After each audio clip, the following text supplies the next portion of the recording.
ចាប់តាំងពីដើមរហូតមកដល់ពេលនេះជោគជ័យរបស់ត្រកូលលូនិងការចាញ់របស់អ្នកគ្រប់គ្រងតើវាមិនមែនជាខ្សែព្រេងវាសនាទេឬវាប្រហែលជាបណ្ដាលមកពីរូបខ្ញុំកើតមកដើម្បីតតាំងនឹងកិច្ចការងារនេះហើយមើលទៅជួហ្វានបានពោលតបទៅវិញអ្វីដែលលោកនិយាយវាប្រហែលជាត្រឹមត្រូវប៉ុន្តែភ្នែកទេវតារបស់ខ្ញុំគឺមើលមិនឃើញនៅរាល់ដានព្រេងវាសនាណាមួយនៅលើខ្លួនរបស់អ្នកទាល់តែសោះលើកលែងតែអ្នកជាបុគ្គលដែលបានរស់ដកខ្លួនហួសផុតពីលោកគេឬមួយក៏កំពុងតែស្ថិតនៅចំចន្លោះកណ្ដាលរវាងភពទាំងពីរយូហ្វានស៊ួនជីបានលេចនៅស្នាមញញឹមឡើងរីឯជូហ្វានវិញក៏មានការភ្ញាក់ផ្អើលយ៉ាងខ្លាំងទោះបីជារឹកពីខាងក្រៅមើលទៅស្ងប់ស្ងាត់តែនៅក្នុងចិត្តគឺមានសភាពរន្ធត់ចិត្តជាពន់ពេកព្រោះទោះបីជាកន្លងមកគេមិនដែលធ្លាប់បានបើកចិត្តកើតកង្វល់ពីរឿងខ្សែព្រេងវាសនាក៏ដោយប៉ុន្តែការបកស្រាយពីរឿងរ៉ាវដែលថាខ្លួនកំពុងតែស្ថិតនៅចំចន្លោះរវាងភពរស់និងភពស្លាប់នោះវាបានធ្វើឲ្យគេមានចិត្តចាប់អារម្មណ៍ខ្លាំងភ្លាមព្រោះថាសម្រាប់ពួកកំពូលអ្នកខ្លាំងកម្រិតខ្ពស់ទាំងឡាយហើយនោះទោះបីជារូបរាងកាយសាច់ឈាមត្រូវរងការកំទេចបំផ្លាញចោលអស់កម្រិតណាក៏ដោយក៏ពួកគេនៅតែមានលទ្ធភាពរកវិធីវិលត្រឡប់មកចាប់កំណើតជាតិថ្មីបានដដែលប៉ុន្តែទង្វើបែបនោះគឺមិនមែនជាការកើតមានខ្សែជីវិតថ្មីពិតប្រាកដឡើយពីព្រោះតែពួកគេនៅមិនទាន់បានស្លាប់បាត់បង់ជីវិតពិតប្រាកដប៉ុន្តែសម្រាប់រូបលោកជូហ្វានគឺមានសភាពខុសប្លែកពីគេទាំងស្រុង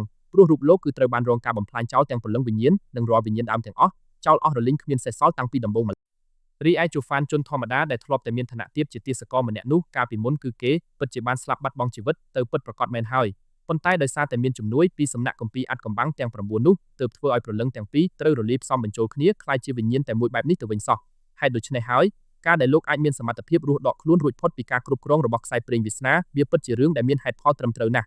់លោកម្ចាស់ជូហ្វានទោះបីជារូបខ្ញុំផ្ទាល់នៅមិនទាន់លបដឹងយល់ច្បាស់ឡើយថាលោកអាចមានវិធីសាស្ត្រធ្វើវាបានដោយរបៀបណាប៉ុន្តែខ្ញុំកើតមានជំនឿចិត្តយ៉ាងមុតមាំថាវត្តមានរស់របស់អ្នកនៅក្នុងពេលនេះគឺច្បាស់ជានឹងអាចមានឥទ្ធិពលផ្លាស់ប្ដូរនៅរាល់ខ្សែជោគវាសនារបស់មនុស្សលោកគ្រប់គ្នាជាក់ជាមិនខានយូហ្វានស៊ួនជីបានលបគិតពិចារណាយឺតៗរួចពោលឡើងមកបន្តទៀតជាមួយនឹងទឹកមុខដ៏មានភាពម៉ឺងម៉ាត់បំផុតថាតាមការពិតជាក់ស្ដែងទៅចំពោះរឿងរ៉ាវអាត់កំបាំងដ៏ធំមួយនេះរូបខ្ញុំគឺមិនមានចិត្តចង់ហើបមាត់និយាយលាតត្រដាងប្រាប់អ្នកណាឡើយប៉ុន្តែដោយសារតែនៅក្នុងចិត្តខ្ញុំមានក្តីទុកចិត្តខ្ពស់ទៅលើរូបលោកទើបខ្ញុំសម្រេចចិត្តប្រាប់ឲ្យលោកបានដឹងចុះដឹងទេថាលោកប្រុសធំហាងភូឈីងធានដែលត្រូវបានលោកសម្លាប់ចោលកាលពីមុននេះគឺរូបគេពិតជាមានខ្សែជោគវាសនាកំណត់មកថាត្រូវឡើងគ្រងរាជ្យធ្វើជាកំពូលស្ដេចអធិរាជពិតប្រាកដមែនប្រសិនបើជីវិតរបស់គេមិនត្រូវបានធ្វើដំណើរមកជួបប្រទះនឹងរូបលោកទេនោះគេច្បាស់ជានឹងអាចមានឱកាសឡើងមកដឹកនាំគ្រប់គ្រងនៅលើមហាភពផែនដីមួយនេះជាមិនខានឡើយជួហ្វានលឺហើយមានការភ្ញាក់ផ្អើលខ្លាំងព្រោះកាលពីមុនគេលបគិតស្មានតែថាហាងភូឈីងធានគ្រាន់តែជាពួកមនុស្សដែលមានចរិតចូលចិត្តលួចធ្វើរឹកពីក្រអឺតក្រទមតែប៉ុណ្ណោះប៉ុន្តែមិននឹកស្មានសោះថាពាក្យសម្ដីបកស្រាយរបស់យូហ្វានស៊ុនជីបែរជាអះអាងថាជារឿងពិតប្រាកដទៅវិ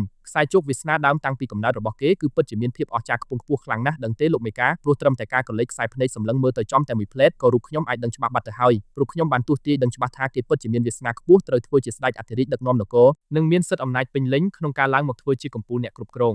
ប៉ុន្តែខ្សែព្រេងវាសនាគឺតែងតែមានការប្រែប្រួលផ្លាស់ប្ដូរបានជានិច្ចដោយរាល់គ្រោះមហន្តរាយដ៏ធំក៏អាចប្រែប្រួលមកជាលាភសំណាងល្អវិញបានហើយរីឯរាល់លាភសំណាងល្អទាំងឡាយក៏អាចបង្វែរមកជាគ្រោះមហន្តរាយបំផ្លាញជីវិតបានដូចគ្នាដែរហើយដូច្នេះហើយទើបកាលពីមុនខ្ញុំបានខំប្រឹងហើបមាត់ប្រាប់ដាស់តឿនគេថាគេត្រូវតែរកវិធីឆ្លងកាត់ឲ្យរួចផុតនៅរាល់គ្រោះធំៗទាំង3ដំណាក់កាលជាមុនសិនមុនពេលដែលឈានជើងឡើងទៅគ្រងរាជបល្ល័ង្កបានសម្រេចហើយនៅក្នុងខណៈពេលនោះគេគឺពិតជាមានចិត្តនិងជំនឿព្រមស្ដាប់ទៅតាមរាល់ពាក្យពេចន៍ណែនាំរបស់ខ្ញុំទាំងស្រុងប៉ុន្តែចុះតើមានមនុស្សលោកឯណាអាចមានលទ្ធភាពទីដឹងទុកជាមុនថានឹងមានវត្តមានរបស់លោកប្រុសជូហ្វានដើរលេចមុខចេញមកកាត់ផែនការនោះដោយរាល់គ្រោះមហន្តរាយលំដាប់ថ្នាក់ទី1របស់គេគឺការកើតមាននៅរឿងរ៉ាវបេសកកម្មសួរតាំងតែពីនៅក្នុងវ័យក្មេងមកម្លេះដែលខណៈពេលនោះហាងភូឈីងធានត្រូវបានរងការបើកចិត្តជ្រើសរើសឡើងឲ្យធ្វើជាម្ចាស់ផ្ទាល់របស់ធម្មពលវិញ្ញាណនាគមាជូហ្វានបានលបគិតគូរនៅក្នុងចិត្តខ្លួនឯងផ្លែថាការអាចមានសមត្ថភាពស្រូបយកនៅរាល់ធម្មពលវិញ្ញាណនាគមាតាំងតែពីនៅក្នុងវ័យក្មេងដើម្បីទុកយកមកប្រើប្រាស់សម្រាប់ការហ្វឹកហាត់ក្បាច់គុណកាយវិញ្ញាណនាគដីនោះវាពិតជារឿងរ៉ាវនៃបេសកកម្មសួគាដ៏មានភាពត្រឹមត្រូវដិតដល់ពិតប្រាកដមែនហើ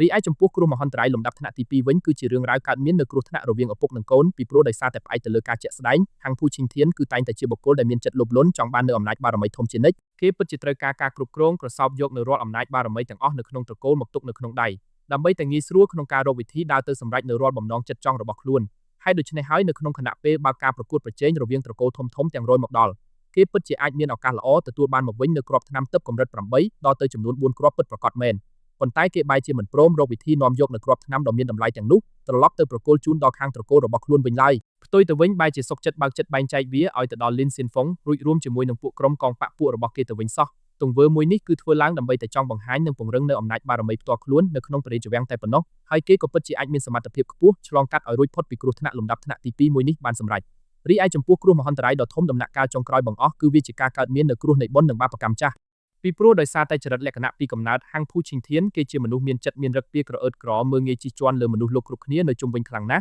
់ដែលទង្វើខុសឆ្គងមួយនេះវាគឺជាកំហុសឆ្គងដ៏ធំធេងបំផុតរបស់គេប៉ុន្តែចុះប្រសិនបើនៅក្នុងខណៈពេលនោះគេអាចមានសមត្ថភាពភ្ញាក់រលឹកដឹងខ្លួនខុស និងព្រមបើកចិត្តដើរមកផ្ដល់នូវតម្លៃដល់មនុស្សលោកគ្រប់រូបវិញនោះគេច្បាស់ជានឹងអាចមានឱកាសល្អឡើងមកធ្វើជាកំពូលមេដឹកនាំដ៏អស្ចារ្យម្នាក់ជាក់ជាមិនខានហើយរាល់កិច្ចការងាររាជវាំងនៅក្នុងរយៈពេល20ឆ្នាំខាងមុខស្ថិតនៅក្រោមការដឹកនាំគ្រប់គ្រងផ្ទាល់ពីសំណាក់រូបគេគឺច្បាស់ជានឹងអាចនៅភាពរុងរឿងជោគជ័យដ៏ធំធេងបំផុតហើយលុះឆ្លងកាត់អស់រយៈពេលជាង40ឆ្នាំក្រោយមកដល់គេច្បាស់ជានឹងមានកម្លាំងបារមីគ្រប់គ្រាន់ក្នុងការចេញមុខមកបើកការប្រឆាំងតតាំងជាមួយនឹងរាជវង្សដើម្បីប្រែក្លាយខ្លួនទៅជាកំពូលមេដឹកនាំថ្មីប្រចាំនឹងជាក់ជាមិនខានឡើយប៉ុន្តែចុះប្រសិនបើផ្អែកទៅលើចរិតលក្ខណៈកាយសាហាវពីកំណើតរបស់គេនឹងទៅហើយនោះតើឲ្យរូបគេអាចមានលទ្ធភាពរកវិធីភ្ញាក់រលឹកដឹងខ្លួនខុសៗឆ្គងបានដោយរបៀបណាទៅវិញជួហ្វានបានលេចនៅស្នាមញញឹមឡើងរួចពោលថាប៉ុន្តែទោះជាយ៉ាងណាក៏ដោយចុងក្រោយបំផុតហាងភូឈីងធានគេក៏ត្រូវតែមកស្លាប់បាត់បង់ជីវិតស្ថិតនៅក្រោមបាតដៃរបស់ខ្ញុំប៉ុន្តែយូហ្វានសួនជីបែរជាបានលូកដៃក្រវីក្បាលរបស់គាត់ស្រាលៗរួចតបថាលោកប្រុសជូហ្វានដឹងទេថាចិត្តគំនិតរបស់មនុស្សលោកម្នាក់ៗគឺតែងតែមានការប្រែប្រួលផ្លាស់ប្ដូរបានជានិច្ចជារៀងរាល់ថ្ងៃមិនខុសអីពីចរិតលក្ខណៈផ្ទាល់ខ្លួនរបស់លោកនៅក្នុងពេលបច្ចុប្បន្ននេះឡើយដែលលោកមានចរិតរឹកពាទន់ភ្លន់ជាងកាលពីមុនឆ្ងាយណាស់មែនទេដូចនេះប្រសិនបើហាងភូឈីងធានគេអាចមានឱកាសល្អបានបន្តមានខ្សែជីវិតរស់នៅបានយូរអង្វែងជាងនេះបន្តិចទៀតនោ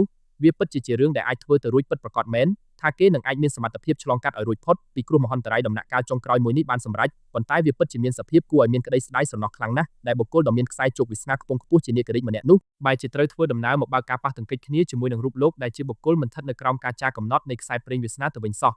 ជួហ្វានមានសេចក្តីយល់ដឹងច្បាស់លាស់អស់ហើយចំពោះជម្រៅនៃពាក្យពេចន៍របស់លោកគ្រូយូហ្វានស៊ុនជីរួចគេបានពោលថាហេតុដូច្នេះហើយលោកគ្រូហៅរ៉ាដ៏មានឥទ្ធិពលការដែលលោកសុកចិត្តចំណាយពេលវេលាមកហើបមាត់និយាយរៀបរាប់ពីរឿងរ៉ាវទាំងអស់នេះប្រាប់ខ្ញុំតើតាមពិតទៅលោកកំពុងតែមានបំណងចិត្តចង់ឲ្យរូបខ្ញុំជួយចាត់ចែងធ្វើកិច្ចការងារអ្វីឲ្យប្រកបទៅជូហ្វានបានពោលសួរដេញដោលត្រង់តែម្ដងភ្លាមនោះលោកគ្រូយូហ្វានស៊ុនជីក៏បានប្រញាប់ប្រញាល់ក្រោកឈរឡើងពីលើកៅអីផ្លេតរួមហើយគាត់ក៏បានលូកដៃធ្វើការអោនក្បាលគោរពទៅកាន់ជូហ្វានយ៉ាងទន់ភ្លន់រួចពោលថារូបខ្ញុំមានសេចក្តីយល់ដឹងច្បាស់ណាស់ថាខ្សែព្រេងវាសនាគឺត្រូវបានចារកំណត់ទុកជាមុនរួចរាល់អស់ហើយដូចនេះការដែលមនុស្សលោកមានគំនិតចង់រកវិធីដើរទៅកែប្រែប្រួលវាគឺពិតជារឿងដែលមិនអាចនឹងធ្វើទៅរួចបានឡើយព្រោះមិនថាយើងខំប្រឹងប្រែងរកវិធីប៉ុនប៉ងយ៉ាងណាក៏ដោយក៏លទ្ធផលចុងក្រោយច្បាស់ជានឹងត្រូវវិលត្រឡប់មកជួបប្រទះនៅត្រង់ចំណុចដើមទោះបីជានៅក្នុងចិត្តខ្ញុំមានក្តីអាណិតអាសូរដល់សុខទុក្ខរបស់ប្រជានុរាស្ត្រខ្លាំងកម្រិតណាក៏ដោយក៏រូបខ្ញុំគឺគ្មានកម្លាំងសមត្ថភាពអ្វីទៅជួយពួកគេបានឡើយប៉ុន្តែលុះនៅពេលដែលបានលបដឹងខ្លួនមកថាលោកគឺជាបុគ្គលតែម្នាក់គត់ដែលអាចមានកម្លាំងពិសេសក្នុងការកែប្រែខ្សែព្រេងវាសនាបានសម្រេចហើយនោះរូបខ្ញុំគឺសូមមានចិត្តកើតមាននៅក្តីគោរពសូមធ្វើការអង្វរករដល់រូបលោកយ៉ាងដិតដល់ហើយពីព្រោះដឹងទេថានៅក្នុងគណៈពេលបច្ចុប្បន្ននេះពួកក្រុមកងកម្លាំងមហាអំណាចដ៏ធំទាំងអស់នៅលើលោកគឺកំពុងតែចាប់ផ្ដើមនៅរឿងរ៉ាវចំនួនទាស់តែងគ្នាជារៀងរាល់ថ្ងៃមិនដាច់សោះហើយរលកសង្គ្រាមដ៏ធំក៏អាចមានឱកាសផ្ទុះឡើងបានគ្រប់ពេលវេលាទាំងអស់ទៀតផងដូចនេះរូបខ្ញុំគឺមិនមានបំណងចិត្តចង់មើលឃើញអាណាចក្រទាំងមូលត្រូវធ្លាក់ចូលទៅក្នុងភាពវឹកវរច្របូកច្របល់និងធ្វើឲ្យប្រជារាស្ត្រស្លូតត្រង់ត្រូវមកទទួលរងនៅទុក្ខសោកវេទនាខ្លាំងនោះឡើយហើយដូច្នេះហើយរូបខ្ញុំគឺសូមបន់ស្រន់អង្វរករសូមឲ្យលោកជួយចេញមុខមកថែរក្សាការពារគ្រោះមហន្តរាយដ៏ធំមួយនេះជូនដល់ប្រទេសជាតិផងចុះបាទប៉ុន្តែជូហ្វានគ្រាន់តែលូកដៃក្រវីទៅលើអាកាសស្រាលរួចតបថាលោកគ្រូហៅរ៉ាដ៏មានអំណាចលោកគឺពិតជាមានសេចក្តីយល់ដឹងនិងដឹងរឿងរ៉ាវយ៉ាងច្បាស់លាស់ខ្លាំងណាស់ទៅលើរាល់ទង្វើសកម្មភាពទាំងឡាយដែលរូបខ្ញុំបានខំចាត់ចែងធ្វើកាលពីពេលកន្លងមកចុះតើហេតុអីបានជាសម្រាប់នៅក្នុងពេលនេះលោកនៅតែលបមានចិត្តប៉ាល់សែងនៅក្តីសង្ឃឹមខ្ពស់ទៅលើរូបស្ដេចបិសាចម្នាក់នេះទៅវិញ